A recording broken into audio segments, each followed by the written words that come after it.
Welcome friends, आज मैं आप लोगों के लिए लेके आया हूँ बिहार करंट अफेयर्स का सेट नंबर 13। तो चलिए मैं इस वीडियो को शुरू करता हूँ।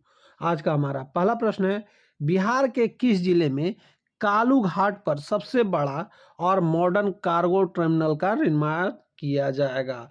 तो यह किया जाएगा दोस्तों सारण में, यानी ऑप्शन नंबर बी इस प्रश्न का सही उत्तर हो जाएगा। और यहाँ पे आप इमेज में देख रहे होंगे, नीतीश जी ऐलान कर रहे हैं अब तक का सबसे बड़ा सौगात इस जिला में बनेगा कार्गो टर्मिनल, यानी सारण में। अब हम चलते हैं अगले प्रश्न की ओर। हमारा अगला प्रश्न है, सड़क दुर्घटना में घायल लोगों को ससमय अस्पताल पहुंचाने वाले गुड सेमेस्टिन को बिहार सरकार द्वारा कितने रुपए की पुरस्कार राशि दी जाएगी? तो यह पुरस्कार राशि दी जाएगी 5,000 रुपये की।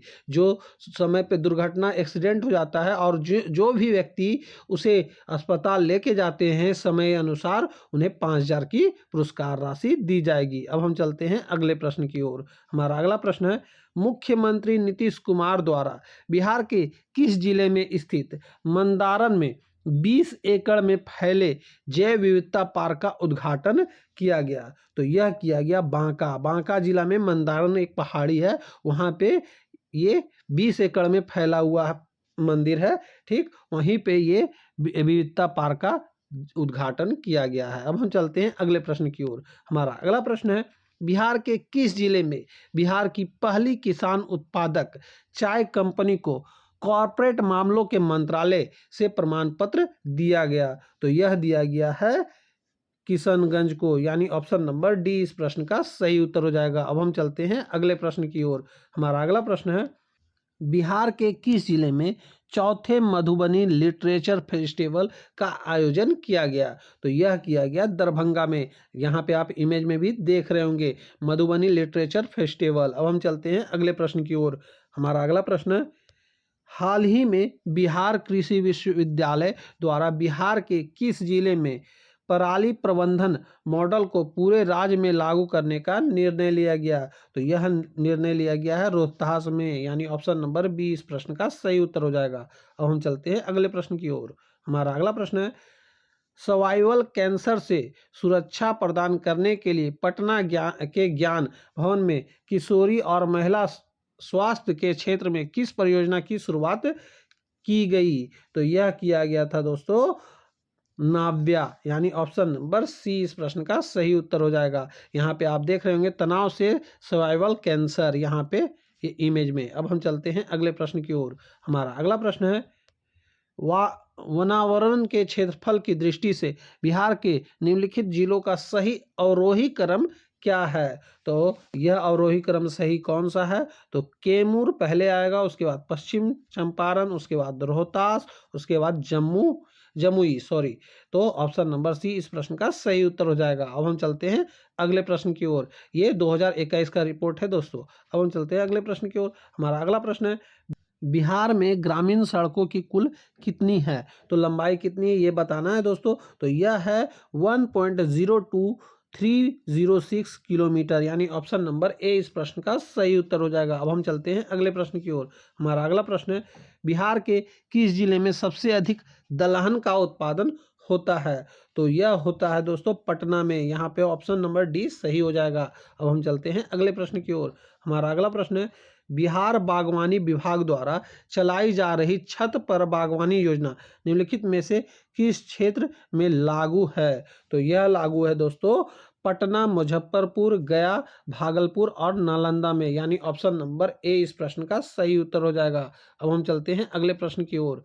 हमारा अगला प्रश्न है, गया में किस नदी पर बिहार का पहला रबर डैम बनाया जा रहा है? तो यह बनाया जा रहा है दोस्तों फल्गु नदी पे, यानी ऑप्शन नंबर बी इस प्रश्न का सही उत्तर हो जाएगा। और यहाँ पे कुछ जीके वाली बात भी है, यहाँ पे आप नोट कर लेंगे। भारत का सबसे बड़ा रबर डैम गया जी डैम है। गया जी डैम रबर डैम की लंबाई है 411 मीटर, ये भी आपको याद रखना है। और डैम किस नदी पर बनाया गया है? तो यह फल्गु नदी पर बनाया गया है। और गया जी रबर डैम में कितने स्पैम लगे हुए हैं? तो 6 स्पैम लगे हुए हैं।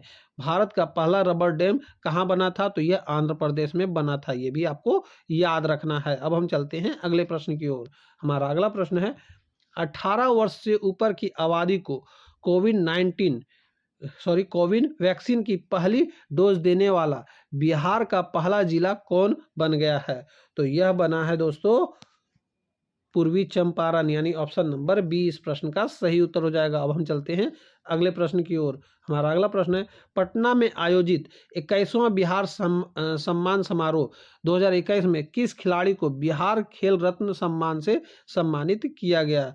तो वह है दोस्तों प्रमोद भगत और शरद कुमार, यानी ऑप्शन नंबर बी और सी दोनों हो जाएंगे। अब हम चलते हैं अगले प्रश्न की ओर। हमारा अगला प्रश्न है, बिहार के किस जिले में ब्रह्मयोनी पहाड़ी पर बिहार का पहला नगर वन बनाया गया जिसे ब्रह्म वन नाम दिया गया है? तो वह है दोस्तों गया में, यानी ऑप्शन नंबर सी इस प्रश्न का सही उत्तर हो जाएगा। और ब्रह्मयोनी पहाड़ी में 440 सीढ़ियां हैं, ये भी आपको याद रखना है। अब हम चलते हैं अगले प्रश्न की ओर। हमारा अगला प्रश्न है, भारतीय रेलवे द्वारा किस रेलवे स्टेशन पर देश का पहला असेंबली एरिया अर्थात आपात शरण स्थल का निर्माण किया जाएगा? तो यह है दोस्तों, यह है पटना, यानी ऑप्शन नंबर ए इस प्रश्न का सही उत्तर हो जाएगा। आप इमेज में भी देख रहे होंगे। अब हम चलते हैं अगले प्रश्न की ओर। हमारा अगला प्रश्न है, राष्ट्रीय अध्यापक वैज्ञानिक परिषद द्वारा किस व्यक्ति को साराभाई अध्यापक वैज्ञानिक राष्ट्रीय मानक पुरस्कार 2021 से सम्मानित किया गया? तो यहाँ पे आप साराभाई का इमेज देख रहे होंगे और वह कौन सा व्यक्ति हैं? तो ये इमेज आपको याद होगा, ये आनंद कुमार जी हैं जो सुपर 30 बैच चलाते हैं, यानी ऑप्शन नंबर बी इस प्रश्न का सही उत्तर हो जाएगा। अब हम चलते हैं अगले प्रश्न की ओर। हमारा अगला प्रश्न है, बिहार के किस जिले में गणेश इंजीनियरिंग वर्क्स द्वारा विकसित एक केंद्रीकृत जैव चिकित्सा अवशिष्ट भस्मक का वर्चुअल उद्घाटन प्रधान वैज्ञानिक सलाहकार प्रोफेसर के विजयन राघवन द्वारा किया गया? तो यह किया गया है दोस्तों बक्सर में, यानी ऑप्शन नंबर ए इस प्रश्न का सही उत्तर हो जाएगा। अब हम चलते हैं अगले प्रश्न की ओर। हमारा अगला प्रश्न है, निम्नलिखित में से किस संस्था की सीईओ रुक्मणी बनर्जी को प्रतिष्ठित विद्वान पुरस्कार 2021 से सम्मानित किया गया? तो यह किया गया दोस्तों प्रथम फाउंडेशन के द्वारा, यानी ऑप्शन नंबर बी इस प्रश्न का सही उत्तर हो जाएगा। और यहाँ पे जो इमेज आप देख रहे हैं ये है रुक्मणी बनर्जी का। अब हम चलते हैं अगले प्रश्न की ओर। हमारा अगला प्रश्न है, 5 सितंबर 2021 को शिक्षक दिवस के अवसर पर all India council for technical education की ओर से बिहार के किस व्यक्ति को छात्र विश्वकर्मा अवार्ड से सम्मानित किया गया? तो यह किया गया है दोस्तों आकांक्षा श्रीवास्तव को, यानी ऑप्शन नंबर बी इस प्रश्न का सही उत्तर हो जाएगा। तो दोस्तों यहीं पे हमारा यह सेट समाप्त होता है। उम्मीद है कि आपको यह सेट अच्छा लगा होगा और आपने इस वीडियो को अपने दोस्तों में भी शेयर किया होगा। तो अब हम मिलेंगे आपसे अगली वीडियो में, तब तक के लिए जय हिंद, वंदे मातरम।